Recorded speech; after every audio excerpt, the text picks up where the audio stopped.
السلام علیکم جی، حافظ احمد پوڈکاسٹ میں خوش آمدید. اور یہ میرے خیال میں واحد وہ شخصیت ہے جن کے ساتھ میں بار بار پوڈکاسٹ کر رہا ہوں. اس لیے کر رہا ہوں کہ باتیں اچھی ہوتی ہیں ماشاءاللہ، قرآن و حدیث سنت کے مطابق ہوتی ہیں. پھر لوگ بہت پسند کرتے ہیں، لوگ بار بار کہتے ہیں. پہلی کی تو لوگوں نے کہا اب یہ سوال پوچھیں، پھر وہ کی تو لوگوں نے کہا اب یہ سوال پوچھیں. تو میں دوبارہ پھر موجود ہوں انجینئر محمد علی مرزا صاحب کے پاس. علی بھائی تھینک یو ویری مچ. جی جزاک اللہ خیرہ. لا حول ولا قوۃ الا باللہ. اللہم صلی علی محمد وعلی آل محمد. شکریہ جی حافظ صاحب. رمضان شریف کی بابرکت رات میں آپ ہمارے پاس ہیں 1444 ہجری کے اندر. اللہ کا نام لے کے شروع کریں. علی بھائی پہلا سوال یہ ہے کہ جب دین کی خدمت کرنی ہوتی ہے، دین کا کام کرنا ہوتا ہے تو گنجائشیں نکلتی رہتی ہیں کوئی نہ کوئی. جی کچھ لوگ گنجائش نکال لیتے ہیں کہ خواتین کو بھی انٹرویو دے دیں. چلے اگر ساتھ بیٹھ کے نہ دیں تو آن لائن دے دیں. پہلے ایسا تھا کہ آن لائن تھا، پھر آہستہ آہستہ وہ ساتھ بھی بیٹھ کے. تو آپ ایسے صورت کو کیوں نہیں نکالتے؟ ہمارے مشترکہ دوست ہیں آپ کے پاس، جب انٹرویو کے لیے آتے ہیں وہ کو ہوسٹ کرتے ہیں کسی فیمیل کے ساتھ، تو آپ فیمیل کو الاؤ نہیں کرتے. ہاں جی، اس کی ریزن یہ ہے کہ اسلام میں جو سیکس ڈسپلن ہے نا، یہ بہت سخت ہے. اس حوالے سے صحابہ کرام علیہم رضوان کی مبارک زندگیوں میں آپ کو کوئی ایسی چیز نہیں ملے گی. رسول اللہ صلی اللہ علیہ وسلم کی شخصیت ایک یونیک پرسنالٹی تھی. وہ امت کے باپ بھی تھے. النبی اولا بالمؤمنین من انفسہم وازواجہ امہاتہم.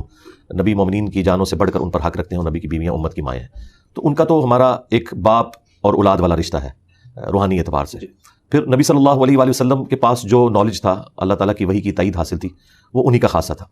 لیکن نبی صلی اللہ علیہ وآلہ وسلم کی وفات کے بعد امہات المومنین نے آپ صلی اللہ علیہ وآلہ وسلم کی آئلی زندگی کو ٹرانسفر کیا، تو وہ بھی پردے کے اندر. یعنی سیدہ عائشہ ماں ہونے کے باوجود قرآن کے حکم کے تحت ان کا پردہ ہے امتیوں سے. حتیٰ کہ سورۃ الاحزاب میں ہے کہ آپ نے پردے میں جو لین دین کرنا ہے اس میں اپنی آواز بھی ایسی نہیں ہونی چاہیے کہ کسی کے دل میں کوئی روگ ہے تو وہ غلط طرف غلط انٹینشن کے ساتھ جائے. ظاہر ہے کہ وہ ایک سیکس تو بڑا پوٹنٹ جذبہ ہے، آپ کو پتہ ہے. تو یہ تو ایک آنرری رشتہ ہے نا، تو یہاں تو چانسز ہیں کہ کوئی ڈیویٹ کر جائے. تو اس اعتبار سے سیدہ عائشہ سلام اللہ علیہا سے لوگ مسائل پوچھتے تھے، لیکن پردے میں بیٹھ کے.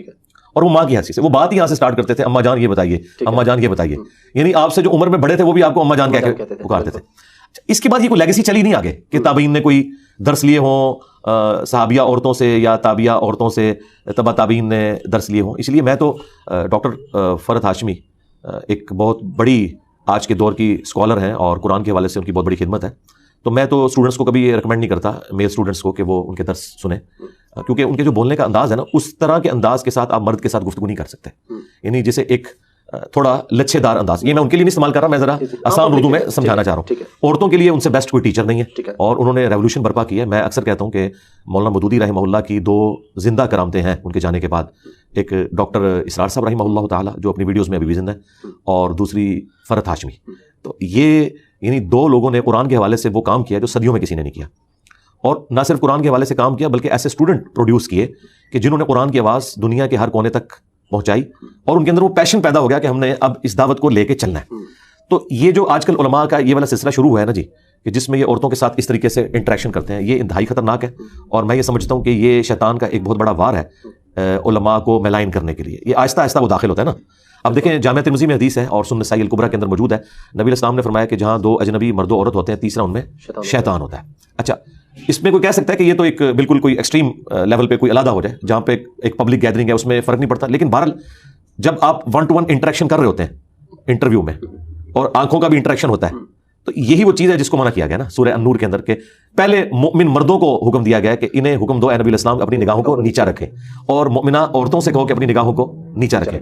یعنی مرد و عورت جو ہیں یہ آپس میں اس طرح کا کوئی انٹریکشن نہیں کر سکتے نامحرم انٹرویو والا. اب دیکھیں مجھے بتائیں سورہ نور کے ہوتے ہوئے میں کس طرح یہ لوگوں کو الاؤ کروں کہ وہ قرآن کی تعلیمات کے خلاف چلتے ہوئے یہ والا معاملہ کریں انٹریکشن کا اس اعتبار سے. تو میرا خیال ہے عورتوں میں ایسے یعنی ایسی اینکرز موجود ہیں جو ان کا اچھا انٹرویو کر سکتی ہیں، تو وہ کریں اور اچھے طریقے سے اپنی بات ان تک وہ پہنچائیں. بہت اچھی بات ہے. لیکن مردوں کے ساتھ جب انٹریکشن ہوگا نا جی، وہ پھر بقول خان صاحب کے خطرناک نہیں خطرناک ہو جائے گا. اور بات پھر آگے یعنی ایک اس طریقے سے اس میں شیطان داخل ہوتا ہے کہ باقی لوگ پھر جو باتیں کرتے ہیں، اور پھر دل کا روگ جو ہے وہ بعض اوقات سامنے آنا شروع ہو جاتا ہے. ظاہر ہے شیطان تو ہر ایک بندے کے ساتھ اٹیچ ہے نا. تو اس اعتبار سے آپ دیکھیں اسلام میں عورت کی آواز کا بھی مرد کے پوائنٹ آف ویو سے پردہ ہے. بخاری مسلم میں حدیث ہے، اگر مرد امام بھول جائے گا تو مرد اسے سبحان اللہ کہہ کے غلطی پر مطلع کریں گے، اور عورتیں سبحان اللہ نہیں کہیں گی، تصفیق ہاتھ پہ ہاتھ ماریں گی. اب مجھے بتائیں سبحان اللہ کہنے کی بھی ممانعت ہے، اس میں بھی آواز کا بلند کرنا عورت کے لیے مردوں کی موجودگی کے اندر یہ منع ہے. تو آپ سیکس ڈسپلن کا اندازہ لگا سکتے ہیں. فرائڈ نے تو کچھ عرصہ پہلے ہمیں بتایا نا کہ سب سے امپورٹنٹ جذبہ سیکس کا ہے، لیکن اسلام نے تو بہت عرصہ پہلے کہہ دیا زین للناس حب الشہوات من النساء. اس میں کوئی عورتوں کی تذلیل نہیں ہے، ان کے لیے آنر ہے کہ عورت اللہ تعالیٰ نے ایک اٹریکٹفل چیز بنائی ہے، اسی لیے اسے پردے کا حجاب کا حکم دیا گیا ہے، اس کے لیے آنر ہے. یعنی مرد کے ساتھ اگر اسے کمپیئر کیا جائے تو وہ اسے پازیٹیولی اس اعتبار سے دیکھے. عورت کا مطلب ہی ہے پردے کی چیز. ہم کہتے ہیں ستر عورت، مرد کی چھپانے کی چیز. تو چھپانے والی عورت کا مطلب ہی چھپانے کی چیز ہے. تو یہ عورت کے لیے آنر ہے کہ مرد اس کے لیے کما کے لاتا ہے, اسے گھر میں ایک ملکہ بنا کے رکھتا ہے. تو میرا خیال ہے اللہ تعالیٰ نے اسے اتنا بڑا اسٹیٹس دیا ہے تو وہ اس کو اویل کرے. تو یہ سیکس کے پوائنٹ آف ویو سے میں سمجھتا ہوں جو اسلام کا ڈسپلن ہے نا, واقعی سیکس اتنا پوٹنٹ جذبہ ہے کہ یہ ڈسپلن ایسا ہی ہونا چاہیے تھا. میں اکثر اپنے بھائیوں سے کہتا ہوں مجھے اسلام کی 2 چیزیں بڑی پسند ہیں. ایک عقیدہ توحید, توحید ایسی ہونی چاہیے تھی کہ اللہ کے سوا کوئی نہیں, ہاں نہ وہ اللہ کا کوئی قریبی ہے نہ کوئی دور کا, بس اللہ اللہ ہی ہے, تاکہ آپ گاڈ اورینٹڈ ہوں اور اللہ کے سوا ہر ایک کا ڈر آپ کے دل سے نکل جائے. اور دوسری چیز سیکس ڈسپلن, یہ اتنا غیر معمولی جذبہ ہے مرد و عورت کا کہ اس میں شیطان داخل ہو سکتا ہے. بڑے بڑے بنی اسرائیل کے عبادت گزاروں کو شیطان نے ورگلا دیا. اور سب سے بڑھ کر میں جب سورہ یوسف پڑھتا ہوں تو کہاں اٹھتا ہوں کہ اللہ تعالیٰ فرما رہا ہے کہ اس عورت نے یوسف کا قصد کیا اور یوسف بھی کر لیتا اگر اپنے رب کی برہان نہ دیکھتا. اندازہ کریں یوسف اس عورت کا قصد کرتا جو اس کی ماں تھی, منہ بولی ماں تو تھی.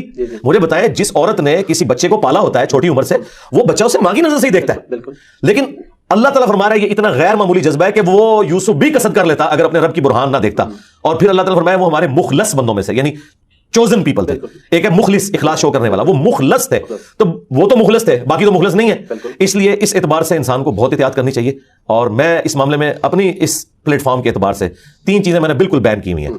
نمبر 1 دولت کا فتنہ, کوئی چندہ بک نہیں. ٹھیک ہے. نمبر 2 شہرت کا فتنہ, کوئی میں کسی ٹور پہ نہیں جاتا, کسی یونیورسٹی میں لیکچر نہیں دیتا کہ میرا اس طرح کا انٹریکشن ہو کہ کوئی اندر اس قسم کا بڑا پن پیدا ہو. بھائی جس نے دیکھنا ویڈیوز میں دیکھے, اتنی اچھی آپ بھی ریکارڈنگ کر رہے ہیں, لوگ گھروں تک بات پہنچ رہی ہے. اور تیسرا جو ہے نا وہ عورت کا فتنہ. یہ فتنہ پنجابی والا نہیں, عربی والا, یعنی آزمائش. اور اگر آپ ان 3 فتنوں سے بچ جائیں, زمین و آسمان کے سارے شیاطین مل کے آپ کو ڈی ٹریک نہیں کر سکتے. یہ میرا دعویٰ ہے. الحمدللہ. زبردست. علی بھائی ایک اور چیز جو ہم نے سنی آپ سے کہ مرد کو حکم ہے نگاہ نیچی رکھنے کا. جی. اگر مرد عورت کو دیکھتے تو وہ گناہگار ہوتا ہے, بد نظری ہے. لیکن آپ کے ہاں شاید کچھ ایسا آپ بتاتے ہیں کہ اگر عورت اس طرح دیکھے تو وہ گناہگار نہیں ہے, اس کو اس طرح سے بد نظری کا گناہ نہیں. ہاں جی, وہ اس اعتبار سے ہے کہ جو عورتیں ہیں نا, ظاہر ہے کہ وہ اللہ تعالیٰ نے ان کو اٹریکٹفل بنایا. اگر اس طرح کا کوئی ایشو ہوتا نا تو مردوں کو بھی حجاب کروایا جاتا, نہیں کروایا جاتا. لیکن اس میں عورت میں اگر شہوت آ جائے نا تو وہ نہ کسی میل ٹیچر کی ویڈیوز دیکھ سکتی ہے, ذہن میں رکھیں, پھر اس کے ساتھ وہ ایلیمنٹ شروع ہو جائے گا. ٹھیک ہے. لیکن مرد جو ہے نا, ان اینی کیس چاہے شہوت انیشلی ہو یا نہ ہو, اس نے عورت کو نہیں دیکھنا, اس سے بات نہیں کرنی. الا یہ کہ اب جس طرح کسٹمر ڈیلنگ ہے وہ ایک الگ چیز ہے, اور باقی معاملات وہ یعنی ایکسیپشنز ہیں, وہ اپنی جگہ موجود ہیں. میری نظر صاف ہے, میری نیت صاف ہے. نہیں, ناٹ ایٹ آل. اور مجھے بتائیے یہ جو آپ کو پاکیزہ رشتے بنا کے پیش کرتے ہیں, ایک کیپٹن نے مجھے کال کی, وہ کہتا ہے جی علی بھائی مجھے ایک عورت کے ساتھ پاکیزہ محبت ہو گئی ہے. میں نے کہا یار یہ پاکیزہ محبت کون سی ہوتی ہے؟ وہ پاکیزہ محبت اس کو کہہ رہے تھے کہ ہماری اچھی دوستی ہے لیکن ہم ایک دوسرے کو ٹچ نہیں کرتے. کسی اور کے لیے پاکیزہ محبت یہ ہوگی کہ دوستی ہے اور ٹچ کرنے کی حد تک ہے, اس سے آگے نہیں بڑھتے. ہاں, تو یہ بڑھتے تھیندے بندہ تھین جاتا ہے. میں نے کہا بھائی اسلام میں جو پاکیزہ دوستی ہے وہ میاں بیوی کا رشتہ ہے. سنن ابن ماجہ میں حدیث ہے تم نے کوئی بھی 2 محبت کرنے والے میاں بیوی سے بڑھ کر نہیں دیکھے ہوں گے. تو نبی علیہ السلام نے جو رشتہ بتایا وہ تو میاں بیوی کا. اس طرح کا تو کوئی رشتہ نہیں ہے جی پلانٹ ارتھ پہ سب سے اسٹرانگ, مضبوط, بلکہ جسے وہ ہمارے استاد ڈاکٹر جاوید غامدی صاحب, ڈاکٹر تو میں آنری طور پہ انہیں کہہ رہا ہوں, وہ فرماتے ہیں نا کہ یہ خدائی رشتہ ہے ایک زمین کے اوپر. ظاہر ہے کہ یہ آپ کا جو خاندانی سسٹم ہے وہ سارے کا سارا اسی کے ساتھ جڑا ہوا ہے نا. تو یہ ایک رشتہ اللہ تعالیٰ نے رکھا ہے, تو اس رشتے کو آپ انجوائے کریں. اللہ تعالیٰ قرآن میں فرما رہا ہے تمہاری بیویاں تمہاری کھیتیاں ہیں, وہ تمہارا لباس ہے, تم ان کے لباس ہو. یعنی لباس اور انسان کا کوئی پردہ نہیں ہے. یہ ایسی بہترین انداز میں اس رشتے کو بتایا گیا ہے کہ اس کے بعد تو کسی اور دوستی کی ضرورت ہی نہیں. میں کہتا ہوں اچھا ضمن اس سے مجھے ایک بات یاد آ گئی. لاسٹ ٹائم آپ کے ساتھ ڈسکس ہوا تھا ساس اور بہو کے رشتے کا. ہمارے لاہور میں ایک مسجد ہے, اس کے ایک امام صاحب ہے, انہوں نے بیان کیا جمعے میں اسی حوالے سے کہ جی ساس بہو کا رشتہ جو ہے یہ کوئی ایسا نہیں ہے اور بہو علیحدہ رہ سکتی ہے. وہ اس کے بعد پھر جو لوگوں نے اس محلے کے کچھ لوگوں نے اس مولوی صاحب کے ساتھ حشر کیا اور پھر اس مولوی صاحب کے ساتھ پہ قائل کر لیا کہ یہ باتیں دین کی بتانے والی نہیں ہوتی. تو یہ ہم کیسے فیصلہ کریں گے کہ کون سی بات بتانے والی ہے اور کون سی بتانے والی نہیں ہے؟ چلیں یہ اگر بات بتانے والی نہیں تھی تو اس کے ایکویلنٹ جو انہوں نے بات بتائی ہے وہ تو ہے ہی کوئی نہیں تھی. تو یہ تو انہوں نے بدعت کی, دین کے اندر خود سے ایک چیز داخل کر دی. یعنی اس کے الٹ پھر انہوں نے بتایا ہوگا نا کہ یہ کریں. تو جو چیز نہیں تھی وہ عوام کے ڈر سے آپ نے خود دین میں داخل کر دی, اور جو دین نے آپ کو بتائی تھی وہ آپ نے چھوڑ دی. تو سرکار یہی تو آپ کا امتحان ہے, دینداری اسی کا تو نام ہے, یہی تو آپ کا چیک تھا. تو وہ معذرت کے ساتھ وہ عالم صاحب فیل ہو گئے. اچھا یہ جو ساس بہو کا جو رشتہ ہے اس کا قطعاً یہ مقصد نہیں ہے کہ بہو نے ساس کے بیٹے کو اغوا کر کے سائڈ پہ ہو جانا ہے. اس کے ساتھ ہم پیرلل میں بتاتے ہیں کہ بھائی یہ جو عورت ہے ساس, وہ اپنے بیٹے پر اس کی بیوی سے زیادہ حق رکھتی ہے. عورت پہ سب سے زیادہ حق اس کے خاوند کا ہے اور مرد پہ سب سے زیادہ حق اس کی ماں کا ہے. بخاری مسلم میں حدیث ہے پہلے 3 حق اس کے ہیں, چوتھا باپ کا ہے. اچھا لیکن عورت پہ اس کے خاوند کا ہے, کیونکہ ابو داؤد میں حدیث ہے اگر میں سجدہ جائز سمجھتا تو بیویوں سے کہتا کہ اپنے خاوندوں کو سجدہ کریں. یہ الگ ہونے کا قطعاً یہ مقصد نہیں ہے کہ کوئی مرد اپنے ماں باپ کو گلنے سڑنے کے لیے چھوڑ دے, ان کے ساتھ حسن اخلاق سے پیش نہ آئے, نعوذ باللہ وہ بیمار ہو جائے وہ انہیں ہاسپٹل نہ لے کے جائے, ان کی تیمارداری نہ کرے. یہ بالکل نہیں ہے, یہ سارا کچھ مرد نے کرنا ہے. لیکن مرد کہ بیوی نے نہیں کرنا، مرد نے کرنا ہے، چاہے وہ جس طریقے سے بھی کرے. اگر وہ یہ سمجھتا ہے کہ میری بیوی کرے تو ٹھیک ہے، پھر کچھ دو کچھ لو، آپ جا کے اپنی بیوی کی ماں کی خدمت کرنے شروع کر دیں. تو آپ اس طرح کا اگر کوئی ایگریمنٹ کرنا چاہتے ہیں آپس میں تو وہ ضرور کریں، اس پہ کوئی بائنڈنگ نہیں ہے. لیکن ہم یہ سمجھتے ہیں کہ اس وقت یہ جو ساس بہو کا رشتہ ہے نا جی، یہ سب سے خطرناک قسم کا رشتہ ہے. اس کی وجہ سے لوگوں کے گھر بھی اجڑ جاتے ہیں اگر ساسیں صحیح طریقے سے ڈیل نہ کریں. اور اس میں میجورٹی قصور ساسوں کا ہوتا ہے. وہ کہتی تو ہے کہ یہ بیٹی ہے میری. دیکھیں، بیٹے کی شادی کرنے سے پہلے عورتیں اپنے خامدوں کے ساتھ لڑتی ہیں اپنی بھانجیوں اور بھتیجیوں کے حق میں. اپنی اولاد کے بارے میں وہ سن لیں گی، لیکن اپنی بہن کی بیٹی، اپنے بھائی کی بیٹی کے بارے میں ایک لفظ نہیں سنتی. لیکن اسی بیٹی کو جب بیاہ کے لاتی ہے نا تو سب سے بڑی چڑیل وہی والی اس کی خالہ اور پھوپھی بن جاتی ہے. کتنا حیران کن بات ہے. کیونکہ یہ جب کنفلکٹ آف انٹرسٹ آ جائے گا نا آپ کا، اور چیزیں شیئر ہونی شروع ہو جائیں گی، کچن شیئر ہوگا، تو ظاہر ہے پھر ہر انسان کے اندر ایک خدا چھپا بیٹھا ہوا ہے. اس اعتبار سے دیکھیں یہ اللہ نے انسان کے اندر رکھی ہے نا بات، تبھی تو انسان نے دعوی خدائی کیا ہے. لیکن یہ خواہش اللہ نے آپ کی جنت میں پوری کرنی ہے، وہاں کن فیکون ہوگا. لیکن یہاں اگر آپ کہیں کہ بس میں ہی میں ہوں تو یہ نہیں. تو اس ایگو کے اوپر آپ نے قابو پانا ہے. آپ دیکھیں آج تک کسی عورت نے محلے کی بوڑھیوں کے سامنے اپنی سگی بیٹیوں کی شکایت نہیں کی کہ میری بیٹی تو چھٹی والے دن سوئی رہتی ہے اور 11 بجے اٹھتی ہے، لیکن بہو بیچاری 9 بجے بھی اٹھے تو پورے محلے کو بتاتی ہے. تو یہ کس طرح وہ دعویٰ کرتی ہے کہ میں اسے بیٹیوں کی طرح ٹریٹ کرتی ہوں؟ اور پھر ذرا اسی ساس سے پوچھیں کہ تمہاری جو بیٹی ہے اس کا شوہر کیسا ہونا چاہیے، تو وہ تو کہے گی گران مرید ہو. تو بس پھر جو اپنے لیے پسند کرتے ہو بخاری مسلم میں ہے وہی دوسرے کے لیے بھی پسند کرو.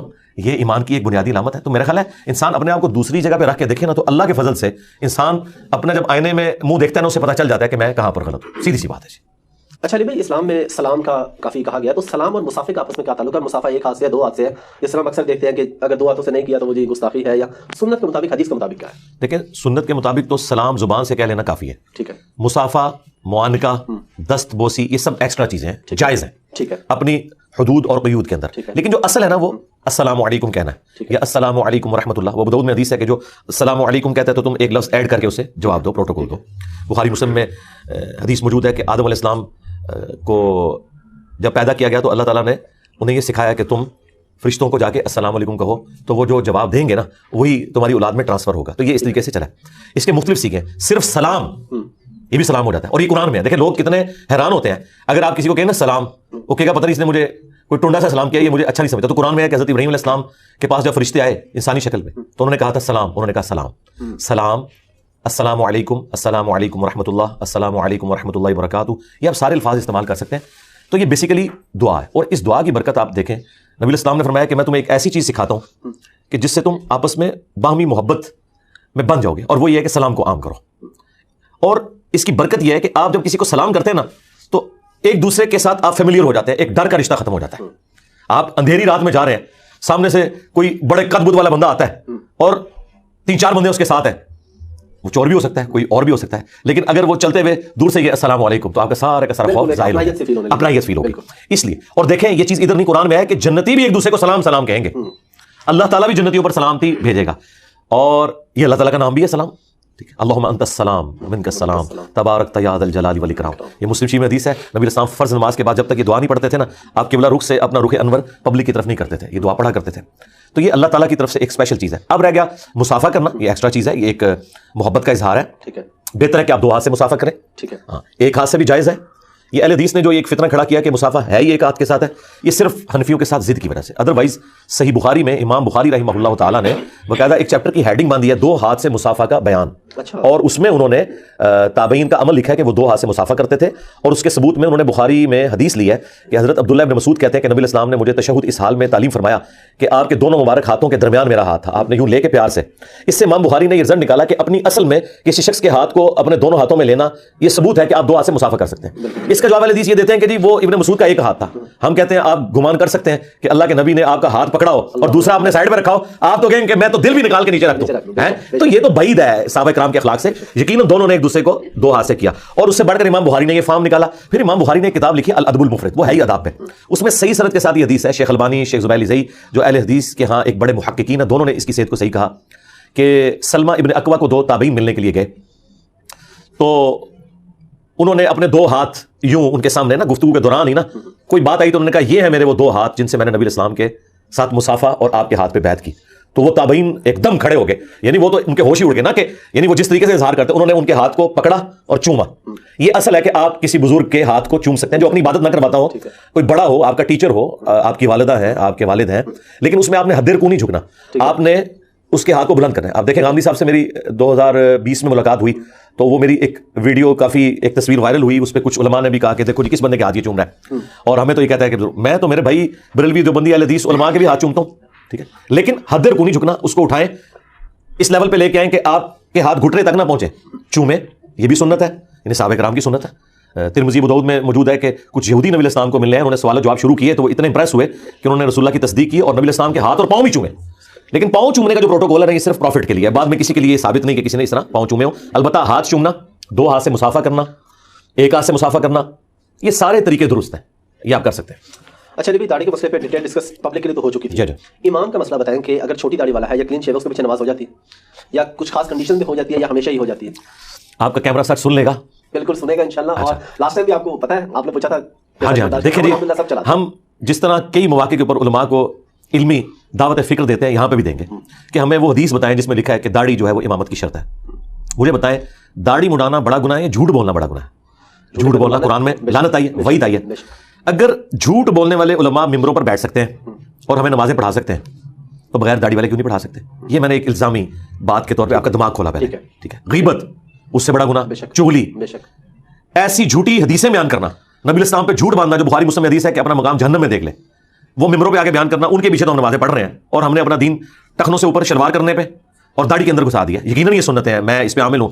میں اپنی یونیورسٹی میں بھی کبھی میں نے اپنے ٹخنے ڈھانپے نہیں ہیں اپنے, یعنی کالج لائف سے لے کے نماز پڑھی, نماز سے پہلے بھی بتاتے ہیں. ہاں, میں یہ کہتا ہوں کہ یہ پروٹوکول ہے نماز. اچھا, اب آپ اس طرف آ جائیں جو ہم وہ ٹاپک ڈسکس کر رہے تھے, امامت کی شرائط. تو مسلم شریف میں امامت کی 4 شرائط آئی. نمبر 1, امام تم میں وہ ہوگا جس کے پاس قرآن کا علم سب سے زیادہ ہوگا. ٹھیک ہے, قرآن کے علم سے مراد قرآن کی قرات بھی ہے اور اس کا نالج بھی. اچھا, یہ عمل کی کہیں پہ بات نہیں ہو رہی, ٹھیک ہے, علم کی بات. ظاہر عمل تو ہر بندے کا اپنا ہے نا جی. میں کیسے کسی کو جج کر سکتا ہوں کہ یہ جو حافظ قرآن ہے یہ قرآن پہ اسی طرح عمل کر رہا ہے جیسا کہ کرنے کا حق ہے؟ مجھے کیا پتا وہ اپنی خلوت میں کیا ہے. اچھا, نمبر 2, قرآن کے علم میں بھی برابر ہو تو سنت کا علم, ٹھیک ہے, سنت میں بھی برابر ہو تو جس نے پہلے ہجرت کی ہے, یعنی جو اسلام میں سینئر ہے اگرچہ وہ عمر میں چھوٹا ہو, ٹھیک ہے, اور اگر اس میں بھی برابر ہے تو پھر چوتھی شرط میں ہے کہ جو عمر میں بڑا ہو, لیکن یہ چوتھے نمبر پہ. ٹھیک ہے, تو امامت کی 4 شرائط میں نہ داڑھی آتی ہے نہ اور کوئی چیزیں. یہاں پہ داڑھیوں والے قرآن غلط پڑھتے ہیں. اب مجھے بتائیں, اگر آپ قرآن غلط پڑھ رہے ہیں, سورۃ الفاتحہ آپ کو صحیح طریقے سے نہیں آتی اور آپ کی داڑھی اور پگڑی دیکھ کر آپ کو امامت پر فائز کر دیا جائے تو آپ تو اس کے اہل ہی نہیں ہیں. اس کی بجائے اگر آپ کلین شیو ہیں اور قرآن آپ کو اچھا آتا ہے تو آپ اہل ہیں. اچھا, یہ ساری بیماری سب کانٹیننٹ کی ہے. عربی کبھی نہیں دیکھتے داڑھی ہے یا نہیں ہے. ہاں, سعودی عرب میں آپ چلے جائیں, اس لیے کہ میرے بھائی وہاں دین گوالوں نے نہیں نا پہنچایا, وہاں ڈائریکٹ دین آیا ہوا ہے. اور دوسرا, انہیں کوئی بتائے گا کہ مسلم شریف میں امامت کی شرائط یہ نہیں, اس میں داڑھی بھی ہے. یہاں تو لوگ دھوکہ دیتے ہیں نا کہ ہمارے بزرگوں نے کہا کہ وہ ملعن ہے, فاسق ہے, بلکہ یہ تو کہتے ہیں جو آپ کی داڑھی ہے نا اس کے پیچھے بھی نہیں ہوتی. ہاں, ہم اسے کہتے ہیں اللہ کے بندو داڑھی سرے سے نہ ہو, یہ ایک الگ سنت ہے, اس کی امپورٹنس ہے, ہم تو اسے واجب و فرض کے درجے میں سمجھتے ہیں قرآن کی روح سے, لیکن اس کا امامت سے کوئی تعلق نہیں ہے. امام وہ شخص ہوگا جو قرآن اچھا جانتا ہے, قرآن اچھا پڑھتا ہے, اچھے طریقے سے نماز پڑھتا ہے. میں تو یقین کریں کوئی آر محسوس نہیں کرتا. یہ غامدی صاحب سے جب ملاقات ہوئی تو میں نے کہا سر آپ نماز پڑھائیں, تو انہوں نے بڑا ایک, ان کا سینس آف ہیومر بھی بڑا اچھا ہے. تو میں نے کہا میری آپ کے پیچھے ہو جائے گی, ٹھیک ہے, نماز ہو جائے گی. تو انہوں نے کہا کہ انجینئر صاحب میری آپ کے آگے نہیں ہوگی. انہوں نے ریبٹل کیا مجھے. تو میری تو خواہش ہے کہ جب بھی کوئی آتے ہیں ہمارے پاس یہاں پہ گیسٹ وغیرہ اور اس طرح اسپیشل امامت کے لیے, میں ان کو آگے کرتا ہوں, اسپیشلی کرتا ہوں, کبھی آپ نہیں محسوس کیا. آپ کی اس بات سے مجھے یاد آ گیا کہ کچھ علماء کے ہاں یہ ہے کہ جس کی فرض میری جتنی داڑھی ہے تو میرے والی اور میرے سے کم والے کی میرے پیچھے ہو جائے گی, بڑی والے کی نہیں ہوگی. سرکار ہم یہ کہہ رہے ہیں کہ جو آپ نے کہانیاں بنائی ہوئی ہیں, کورالٹیز بناتے ہیں, یہ کون بیٹھ کے آپ کو پڑھاتا ہے؟ کہیں لکھی تو ہونی چاہیے نا, یہ لکھی ہوں گی ان کے بزرگوں کی کتابوں میں. اور بھائی ہم تو آپ کے بزرگوں سے تو اختلاف رکھتے ہیں کہ انہوں نے دین میں خود سے چیزیں داخل کی ہیں. دیکھیں, دین وہ شخص بتائے گا جو ہمارا امام ہے, محمد رسول اللہ صلی اللہ علیہ وسلم, اور وہ قیامت تک کے لیے ہمارے امام ہے. ٹھیک ہے, جدید سائنٹیفک فیکٹس میں وقت کے ساتھ ساتھ چیزیں ایکسپلور ہوتی ہیں, لیکن دین کے جو مسائل ہیں وہ تو فریز ہے نبی اسلام کی ہماری زندگی میں. دین مکمل ہو گیا. اماموں نے بھی جو کنٹریبیوشن کی وہ جدید مسائل میں جو آج ابسلیٹ ہے. آج کے میجورٹی ہماری جو چیزیں ہیں وہ امام حنیفہ, امام شافعی, امام نمبر, امام مالک کو پتہ ہی نہیں تھی. مثلا ویڈیو کیمرے کا مسئلہ, انتقال خون کا مسئلہ, اعضاء کی پیوند کاری کا مسئلہ یعنی بلڈ ڈونیشن اور آرگن ڈونیشن, قطبین پہ نماز کا مسئلہ. ایک بندے نے اگلے دن ہم سے سوال کیا کہ جی چاند پہ جائیں تو کس طرح منہ کر کے نماز پڑھیں, قبلہ کہاں ہوگا؟ میں نے کہا بڑا آسان ہے, اتنی دور زمین ہے اتنی سی, تو زمین کی طرف منہ کرو, آپ کا قبلہ کی طرف منہ ہو جائے گا. اتنے لانگ ڈسٹینس میں مسئلہ حل.